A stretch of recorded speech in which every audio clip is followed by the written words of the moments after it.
J'avais plus tellement envie d'y assister. Docteur, j'ai oublié de vous dire, j'ai un rendez-vous super important maintenant, là.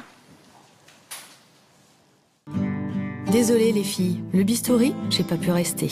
20 secondes, c'est tout ce que j'ai pu endurer. Je suis souvent prête à tout, mais j'ai quand même mes limites.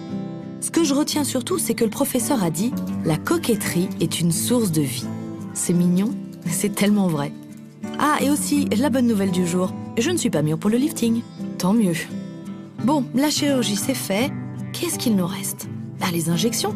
Allez, je dois bien avoir une ou deux copines qui ont cédé aux sirènes du botox ou de l'acide hyaluronique. Eh ben, les copines, elles préféreraient plutôt mourir que d'en parler. Heureusement, un vieux copain m'a parlé de Pascal. Pascal qui a fait du botox et même de la chirurgie. Et elle a très envie d'en parler. Allô, Pascal? Ça va? Ça va et vous? Oui. Je l'ai tout de suite trouvée jolie, mince, et quelle énergie. Mais je me suis aussi demandé pourquoi. Pourquoi une femme aussi séduisante a recours à la médecine esthétique pour rester jeune? Pourquoi c'est important pour vous, cet élan de jeunesse? J'ai pas peur de vieillir, mais j'ai toujours plu, en toute modestie, j'ai toujours plu aux hommes. Depuis que je suis toute jeune, j'ai toujours plu aux hommes. J'ai jamais eu de problème pour avoir l'homme que j'avais choisi, entre guillemets. Ouais. Je me dis qu'un jour, ça me ferait drôle qu'on me regarde plus. Et que quand je passe dans la rue, on me dise plus vous êtes charmante, vous êtes très jolie. Ça, c'est quand même super génial, quoi. Alors, donc, revenons-en au début, oui. Au commencement. Alors, le facteur déclenchant, ça a été cette photo. Donc là, vous avez vu cette photo et vous vous êtes dit, je suis abominable, je suis vieille, je suis quoi? Qu'est-ce que vous avez dit? Non, j'ai dit, j'ai un regard qui n'est pas le mien. J'ai pas le regard clair, mes yeux, on les voit presque pas. C'est vrai que vous avez les yeux un peu éteints. Ben voilà, triste. J'ai pas le regard lumineux que j'ai maintenant. Quand vous dites le regard qui n'est pas le mien, vous voulez dire le regard... Je n'ai pas le regard que j'avais avant ou je n'ai pas le regard que je devrais avoir par rapport à ce que je ressens à l'intérieur de moi? Les deux. Un mélange. Ah oui, c'est tout à fait un mélange. Parce que moi, dans ma tête, je suis très jeune de mentalité. Vous avez quel âge, pardon? J'ai 45 ans. 45 ans. Ça vous gêne de le dire? Quelques mois, pas du tout. D'accord. Ah, c'est aucun problème pour moi. Donc ça, c'était il y a 5 ans. Oui, tout à fait. C'est vrai que, bon, on vous reconnaît, hein, mais... Ceci dit, peut-être vous aviez une conjonctivite ce jour-là? Non, pas du tout. J'étais en pleine forme. Et alors, ça sert à quoi cette opération? C'est pour remonter l'œil comme ça, en fait, un peu? Ah non, absolument pas. Donc là, comme vous voyez là sur la photo, il y a un excédent de peau qui tombe sur la charnière des sourcils et qui donne voilà, une paupière lourde. Du coup, c'est vrai qu'on a l'impression que vous avez les yeux plus ouverts. Hein. Oui. Vous arrivez à les fermer, je veux dire, il n'y a pas de problème. Ah ouais, d'accord. Voilà. Okay. C'est pas du jour qui passe à travers les mollets. Non, pas du tout. Ça, c'est quand il y a des excès. Une fois qu'on saute le premier pas, est-ce que finalement, on a plus envie de faire d'autres choses après? Alors, après les yeux, il y a eu un petit laps de temps où je voulais rien. Et puis après, quand je me regardais, effectivement, je me disais... mes pas de doigts m'ont très vite gênée. Je me suis dit, bon, maintenant, il faut passer aux injections. Pour paraître un peu plus jeune, pour donner un coup d'éclat, un coup de fraîcheur au niveau du teint et de la peau, de mon apparence, de ma présentation, par rapport à mon miroir et puis par rapport aux autres. Ouais. Et puis... et là, vous avez fait donc le botox. Le botox. Ici? Alors, au niveau des pas de doigts, donc on a plusieurs petites injections qui sont faites là sur l'angle de l'œil. Ouais. Au niveau des rides du lion, qui sont des rides d'expression, qu'on fronce souvent les sourcils quand on est au soleil. Contrarié. Voilà. Et puis, j'ai fait aussi une fois au niveau du front.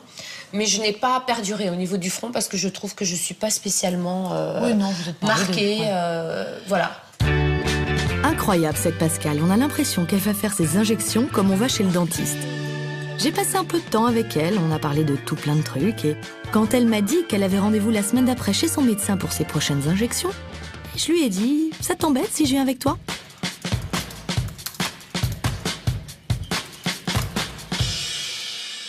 Quand on vous voit de 3/4, au lieu d'avoir une pommette bien convexe, on a une espèce de décrochement ici, sous la partie inférieure de la pommette. Avec le sillon qui est apparu ici, ce qu'on appelle la vallée des larmes. Et donc, on va repulper un petit peu cette région. D'accord. Donc, le vieillissement, c'est pas forcément que les rides, c'est aussi des pertes de volume, puisque il y a la graisse, les tissus sous-cutanés subissent une descente vers le bas. Le médecin de Pascal a été vraiment chouette. Il m'a installé aux premières loges. Alors, le botox ou toxine botulique, ça tient dans une seringue et en quelques secondes, ça se retrouve sous votre peau. Enfin, dans vos muscles, plus exactement. Donc là, on a fini. T'as l'air de souffrir un petit peu quand même. Alors, Ça pique un petit peu, hein. Ça pique un petit maintenant, on peu. va s'occuper de la zone de la patte d'oise. Mais elle va encore Ok. pouvoir sourire. Elle pourra sourire, tout à fait. On va faire 3 points. Ok. Alors les petites boules disparaissent très très vite dans les heures qui suivent l'injection. Petite. L'effet du botox n'est pas immédiat puisqu'il va falloir attendre que le muscle se décontracte et que la peau se relaxe. D'accord. Ok. Donc le résultat va se manifester d'ici une petite semaine. C'est ça, Pascal? Donc Deuxième là maintenant, donc on va repulper cette fameuse vallée des larmes ici et un tout petit peu la pommette. Et allez, encore des aiguilles. Un festival. Parce qu'après le botox qui détend le muscle, ce qui ensuite estompe les rides, c'est au tour de l'acide hyaluronique qui recrée les volumes, là où la peau commence à tomber. Aïe. En ce qui me concerne, je crois que ça va pas être possible. Tiens, le produit, on peut bien le modeler. Oui, on dirait la pâte à modeler. Enfin, la façon dont vous appuyez dessus. Voilà, ça suffit. Pas mal comme ça près de l'œil là. Non.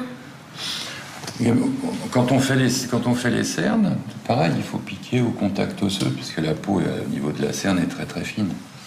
Et, mais ça fait pas, c'est pas douloureux. Ça a été, Pascal? Ça n'a pas été trop douloureux? Non, parfait. Ouais. Ok. Alors, on lui montre maintenant? Ah oui. Voilà, il n'en faut pas plus. C'est complètement naturel. Tenez, prenez le miroir et regardez. Excuse-moi, j'en profitais pour... On l'a dit tout à l'heure, voilà, tout simplement. On a retrouvé une belle convexité au niveau de la pommette à la jonction avec la joue. C'est très beau. Bah écoute, hein, t'es là pour ça. À tout problème, une solution. Pour Pascal, c'est les injections. Mais en ce qui concerne mon coup de mou physique, je ne suis pas sûre que la réponse ce soit Botox et compagnie. Je peux sûrement gratter quelques années encore avant d'y succomber.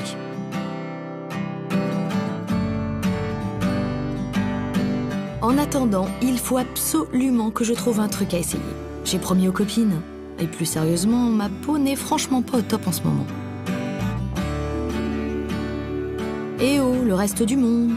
Est-ce qu'il n'y aurait pas un truc light, un truc qui fait pas mal et qui redonne un bon coup de fraîcheur?